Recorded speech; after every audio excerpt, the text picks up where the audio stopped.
Commander Nadia Patel stood at the observation deck of the UES Harmony, Earth's most advanced diplomatic vessel, watching as the crystalline ships of the Centaurian fleet approached through the darkness of space. After decades of SETI searches and false hopes, humanity had finally made contact with an advanced civilization, but something felt wrong about this encounter. "Commander, they're hailing us again," Lieutenant Rivers reported from his communication station. "Same frequency, same pattern." Nadia's dark eyes narrowed as she studied the approaching vessels. The Centaurians had appeared suddenly, their ships materializing at the edge of Mars' orbit 3 months ago. Their technology was centuries ahead of humanity's, yet they had chosen to communicate through simple radio waves rather than their quantum entanglement systems that Earth scientists had detected. "Run the linguistic analysis one more time," she ordered, her voice steady despite the tension knotting her shoulders. "I want to be absolutely certain we understand their intentions correctly." The ship's AI processed the alien transmissions, converting the complex mathematical patterns into English. The message remained the same as it had been for weeks: "We come in peace. We seek dialogue." Behind Nadia, Ambassador Jerome Walsh fidgeted with his ceremonial sash. "Commander, we've analyzed these transmissions 1,000 times. The World Council is expecting results. We need to proceed with the diplomatic exchange." Nadia turned to face the ambassador, noting the beads of sweat on his forehead. "Sir, with all due respect, something about their approach doesn't match their technology level. Advanced civilizations don't usually resort to primitive communication methods unless they're being deliberately cautious," Walsh interrupted. "Just like we would be, Commander. Your job is to get us safely to the meeting point. Let the diplomats worry about the politics." The exchange window was closing. If they didn't dock with the Centaurian mothership soon, Earth would miss its first opportunity for diplomatic contact. Nadia's instincts screamed that they were missing something crucial, but she had her orders. "Helm, take us in," she commanded. "Standard approach vector, shields at minimum power as agreed. Let's not give our new friends any reason to be nervous." The Harmony glided forward, its sleek hull reflecting the distant sunlight. As they drew closer, Nadia could make out more details of the alien vessels. Their crystalline structures seemed to pulse with internal energy, creating patterns that almost looked like. "Wait," she whispered, suddenly realizing what had been bothering her. "Those patterns, they're not decorative. Lieutenant Rivers, run a spectral analysis of those hull fluctuations." But it was too late. The Centaurian ships suddenly blazed with energy, their crystalline surfaces transforming into weapons arrays. Before anyone could react, a pulse of quantum-shifted particles washed over the Harmony, bypassing their shields completely. "All systems are failing," Rivers shouted as consoles sparked and died around them. "They're using some kind of targeted electromagnetic pulse, but it's like nothing we've ever seen." Nadia grabbed the emergency communications console, broadcasting on all frequencies. "This is Commander Patel to Earth Defense Command. The diplomatic mission was a trap. I repeat, we've been." The transmission cut off as a tractor beam seized the Harmony, drawing it inexorably toward the largest Centaurian vessel. Through the observation windows, Nadia watched in horror as more alien ships materialized from hyperspace, not dozens, but hundreds. Ambassador Walsh collapsed into a chair, his face ashen. "Dear God, what have we done?" "We've given them exactly what they wanted," Nadia replied grimly, already formulating plans for her crew's survival. "A close look at our technology, our defenses, and our willingness to trust. Computer, initiate Protocol Omega. Authorization, Patel 970. As the ship's self-destruct sequence began its silent countdown, Nadia thought of her daughter Kira back on Earth, training at the Space Academy. She had always taught her that humanity's greatest strength was its ability to learn from its mistakes. Now she could only hope Earth would learn from this one, if anyone survived to tell the tale. The Centaurian ship's docking bay loomed before them, its crystalline walls now revealing their true nature, not art, but the most sophisticated weapon system humanity had ever encountered. As armed figures appeared in the bay, their environmental suits gleaming with the same deadly beauty as their ships, Nadia made her final entry in the ship's log. First contact protocol has failed. Earth must prepare for war. The countdown reached 0. Colonel Victor Rosenberg watched the holographic display of Mars orbital space with growing dread. The red dots representing Centaurian vessels had multiplied tenfold in the past hour, forming an ever-tightening noose around the planet. After the destruction of the UES Harmony 3 weeks ago, Earth had mobilized for war, but no one had expected the invasion to come so soon. Status report on the civilian evacuation, he barked, his voice echoing through the underground command center of Olympus Base. Lieutenant Zara Peng swiped through data streams on her console. 60% of non-essential personnel have reached the deep bunkers. The rest are being moved as quickly as possible, but we're running out of time.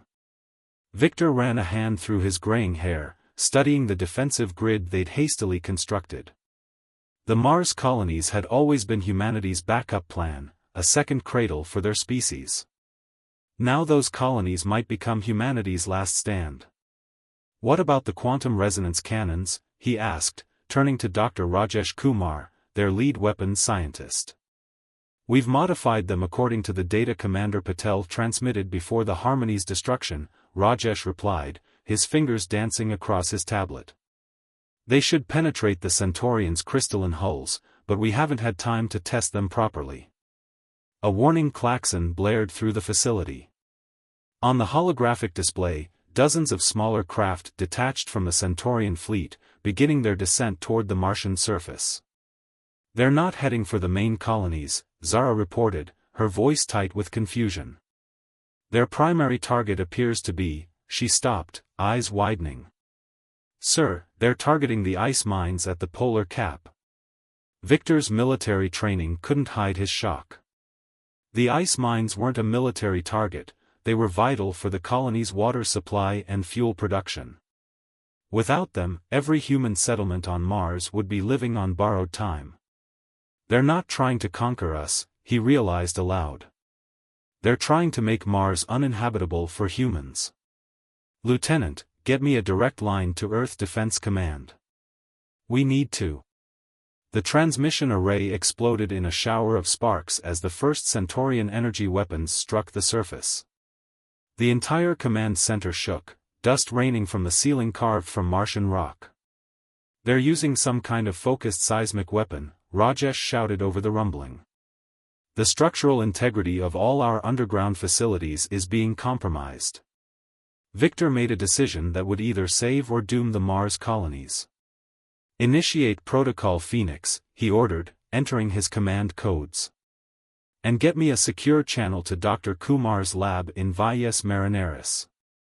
Zara looked up from her console, face pale. Sir, Protocol Phoenix hasn't been tested.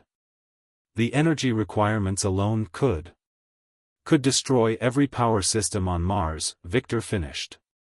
But if it works, we'll have something the Centaurians aren't expecting. He turned to Rajesh.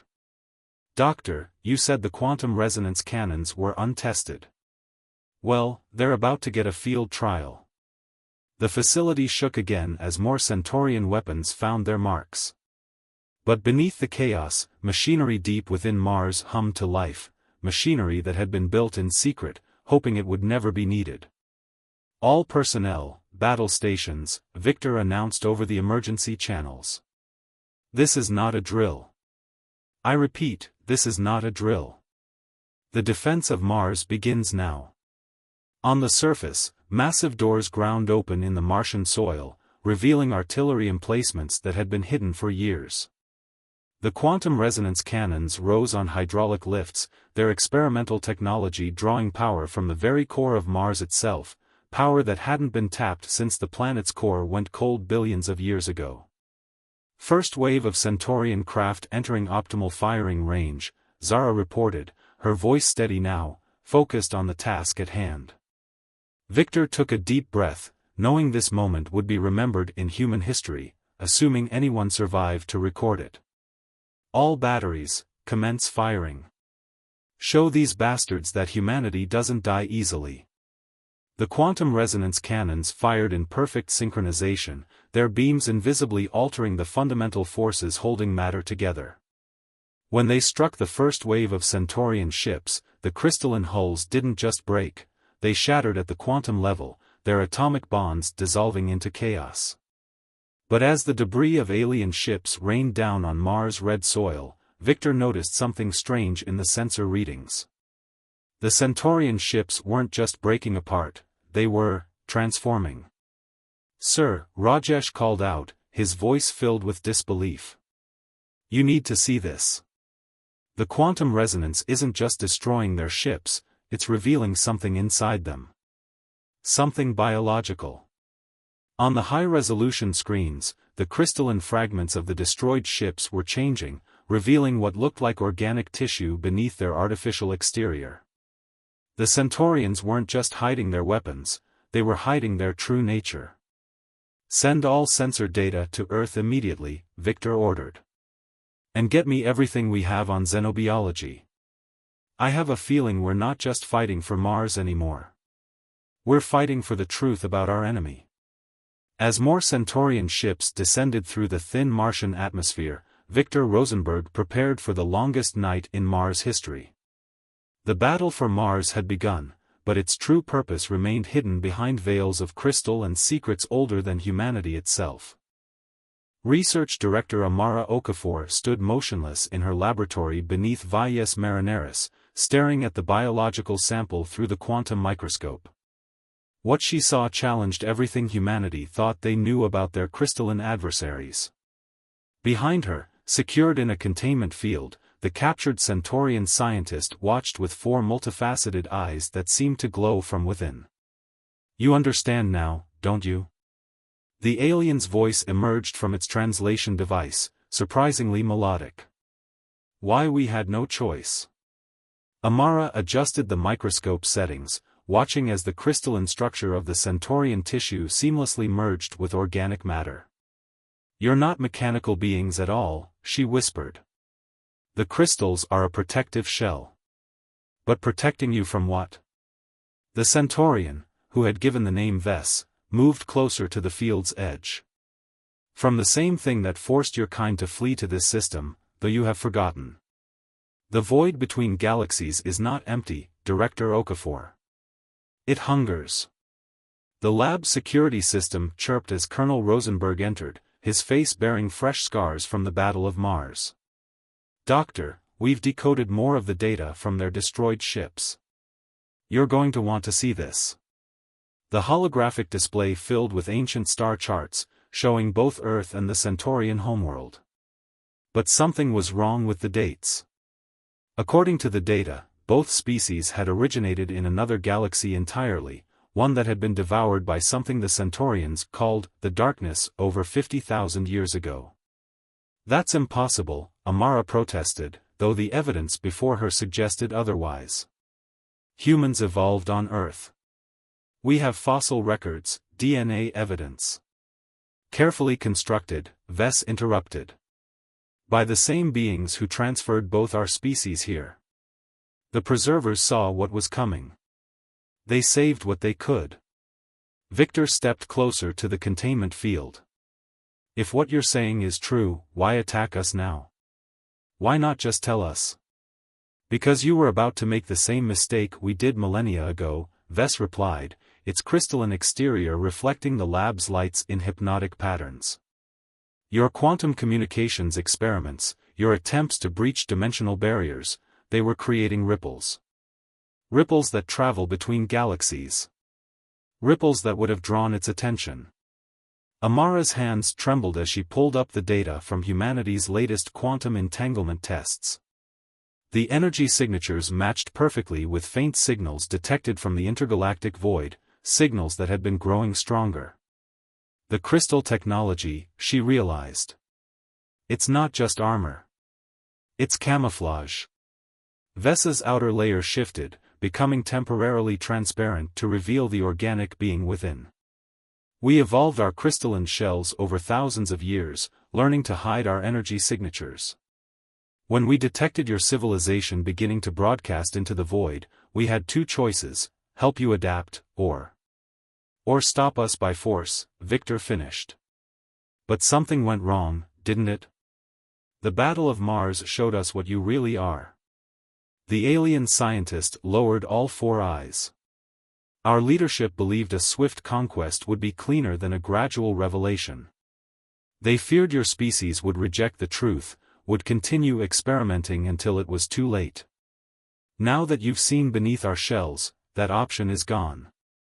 Amara turned to the quantum microscope's display, where human and Centaurian DNA sequences rotated side by side. Despite their outward differences, the basic structure was undeniably similar, too similar to be coincidence. "We need to warn Earth," she said, already composing a message to the World Council. "If what Vess is saying is true, this war is pointless. We're not just distant cousins, we're facing the same threat." But before she could send the transmission, every screen in the lab flashed red. Long-range sensors had detected something massive emerging from deep space, heading toward the solar system. "No," Vess whispered, its crystalline shell clouding with fear. "It's too soon.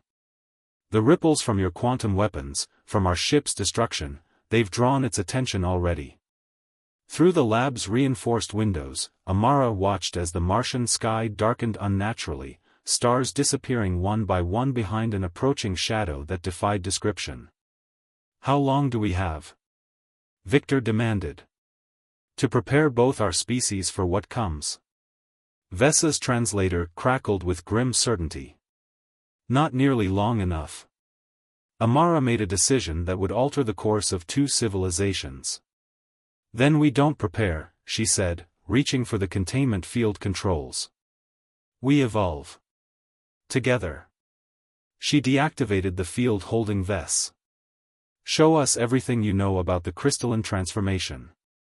If humanity and the Centaurians are truly cousins, then perhaps we can share more than just a distant ancestry."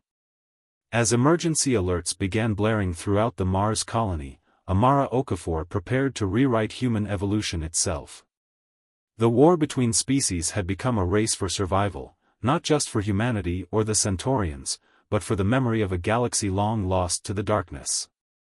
Strike Commander Jun Zhao stood on the bridge of the UES Defiant, watching Earth's first hybrid crew prepare for humanity's most daring mission. Human officers worked alongside crystalline-enhanced volunteers, their partially transformed bodies glinting under the ship's lights. Together, they represented the last hope for both civilizations.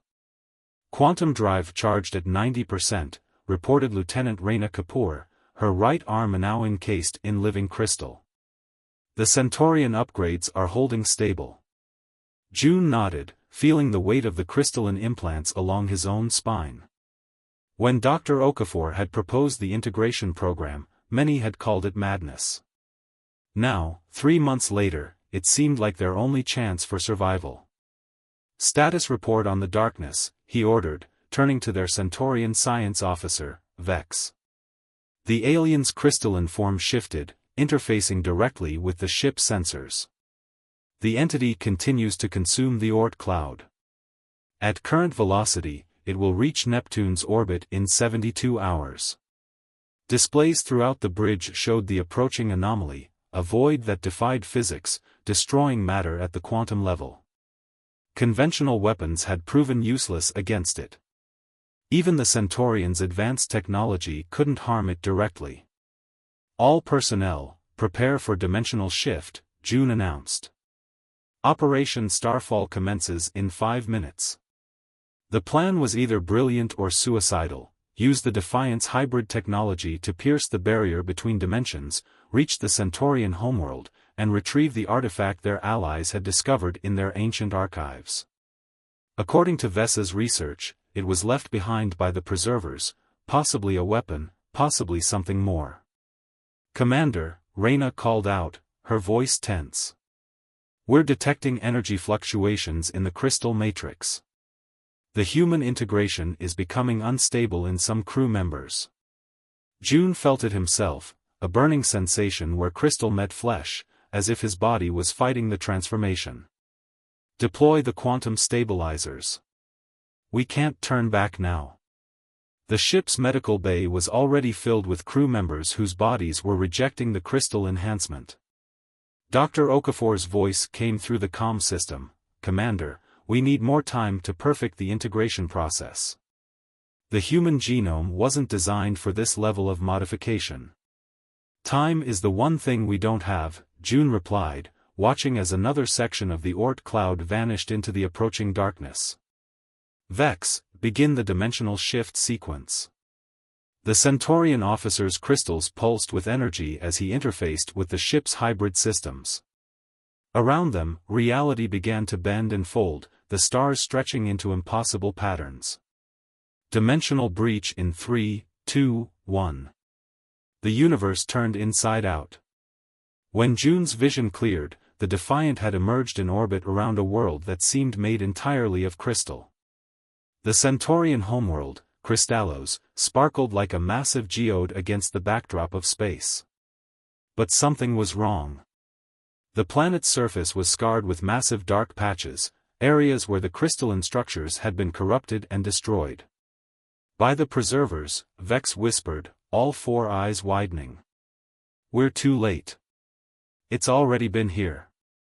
The ship's sensors revealed the horrible truth: the darkness hadn't just followed them across space, it had been here before, seeding itself throughout the galaxy like a cancer, waiting to consume everything. "Look at these readings," Reyna said, her crystalline arm interfacing with the ship's computers. "The corruption patterns, they match what we're seeing in our own crystal integration failures. This isn't just an attack, it's an infection." June processed this revelation as new data streamed in. The darkness wasn't simply destroying, it was transforming matter into something else, something that existed outside normal spacetime. The crystal technology that both species now relied on wasn't just protection, it was a vaccine, developed by the preservers to fight this cosmic disease. "Commander," Vex called out urgently. "I'm detecting a power signature beneath the planet's surface. It matches the artifact's predicted energy pattern, but..." He paused, crystals flickering with uncertainty. "It's active. And it's calling to us." Before June could respond, every crystal aboard the ship, including those embedded in the hybrid crew, began to resonate with a frequency that seemed to pierce the soul itself. Through the crystalline network that now linked all aboard, a single thought echoed: "Remember." In that moment, as memories older than Earth itself flooded through the hybrid crew, June Zhao understood the true purpose of Operation Starfall. They hadn't come to retrieve a weapon. They had come to remember who they were, all of them, human and Centaurian alike. The artifact wasn't a weapon. It was a key. And the lock it opened wasn't in space, but in time itself. "All hands," June commanded, his voice carrying the weight of two species' destinies, "prepare for temporal shift. We're not just going to fight the darkness, we're going to prevent it from ever existing." As the Defiant descended toward the ruined crystal world below, June Zhao prepared to rewrite history itself. The war between species had become a war for reality, and this time, they would face it together. Lieutenant Kira Patel stood in the heart of the preserver facility, surrounded by technology that predated Earth itself. The crystalline walls pulsed with temporal energy, each beat matching the rhythm of her partially transformed heart. Beside her, the Centaurian Peace Faction leader, Lyra, interfaced directly with the ancient systems. "The temporal coordinates are aligning," Lyra announced, her crystalline form shifting colors with each data stream. "But the power requirements are beyond anything we predicted." Through the facility's quantum windows, they could see the darkness consuming their reality piece by piece. The combined fleets of Earth and Crystallos fought a desperate holding action, their hybrid ships leaving trails of crystalline light against the void. "How long until full convergence?" Kira asked, thinking of her mother Nadia's sacrifice aboard the Harmony. Everything had led to this moment: the war, the transformation, the truth about both species' origins. Commander Zhao's voice crackled through their crystal-enhanced communications. The darkness has breached our outer defense line. Whatever you're going to do, it needs to happen now. Kira accessed the Preserver database through her enhanced consciousness, understanding flowing through her like light through crystal. The Preservers didn't just move us between galaxies, she realized. They moved us through time itself, trying to prevent this moment. But they couldn't solve the fundamental problem. Which is? Lyra asked, all four eyes focused on the temporal controls. Consciousness, Kira replied. The darkness isn't just a force, it's aware. It adapts. That's why no weapon can stop it. The only way to prevent its existence is to change the very nature of spacetime itself. Dr. Okafor's voice joined the crystal network, the hybrid integration process. It wasn't just about survival. The crystals aren't technology, they're living mathematics, capable of rewriting the fundamental equations of reality. Understanding dawned across the hybrid network linking all survivors of both species. The Preservers hadn't given them weapons or shields. They'd given them the tools to evolve into something new, something that could reshape creation itself. All hybrid units, Kira broadcast across the network, initiate full crystal resonance. Don't fight the transformation, embrace it. We're not meant to be two species trying to become one. We're meant to transcend species entirely. Throughout the solar system, across Earth and Crystallos, every hybrid being began to change. The crystalline structures weren't growing over them anymore, they were becoming one with them, transforming matter and consciousness into a new state of existence. The darkness pressed closer, reality unraveling before it. But as it reached for the heart of the Preserver facility, it encountered something it had never faced before. A consciousness that existed simultaneously in all moments of time, embodied in living crystal. Now! Kira commanded, her physical form dissolving into pure crystalline energy. Lyra joined her, their consciousnesses merging with thousands of others, human and Centaurian alike, into a singular crystalline network that spanned space and time. The equation of reality itself began to change. Through the crystal network, Kira could see every moment of history simultaneously, the Preserver's first encounter with the darkness, the evacuation of the lost galaxy, humanity's forgotten journey through time, the Centaurians' evolution of their crystalline shells. But now, with their combined consciousness, they could do more than witness history, they could harmonize it. We create ourselves, Kira, Lyra all whispered through the crystal song that echoed across dimensions. We are our own Preservers. The temporal energy reached critical mass. In that eternal instant, the combined consciousness of two species rewrote the fundamental forces holding reality together. The darkness found itself facing not enemies to consume, but a new form of existence that it could neither destroy nor corrupt, because that existence was woven into the fabric of spacetime itself. When the light faded, the universe had changed. Earth and Crystallos existed as twin worlds in the same space, separated not by distance but by crystalline frequencies. Humanity and Centaurians remained distinct yet harmoniously connected, their shared consciousness creating a bridge between states of being. The darkness became part of the harmony rather than its destroyer, its cosmic hunger transformed into the creative force that drove evolution itself. In the new Earth's crystal spires, a young researcher named Nadia Patel looked up at the crystalline sky where the Centaurian world shimmered like a dream. She didn't remember the war that had never happened, or the sacrifice that had been unmade. But something in her resonated with the crystal songs that filled the air, echoes of a future that had become a different past. And in every crystal that caught the light, a whisper of consciousness reminded both species of a simple truth: they had not prevented the apocalypse, they had transcended it, becoming something that neither the Preservers nor the darkness could have imagined. The symphony of two worlds played on, its harmony echoing through a universe where time itself danced to the crystalline rhythms of evolved consciousness, and every ending was just another beginning in disguise.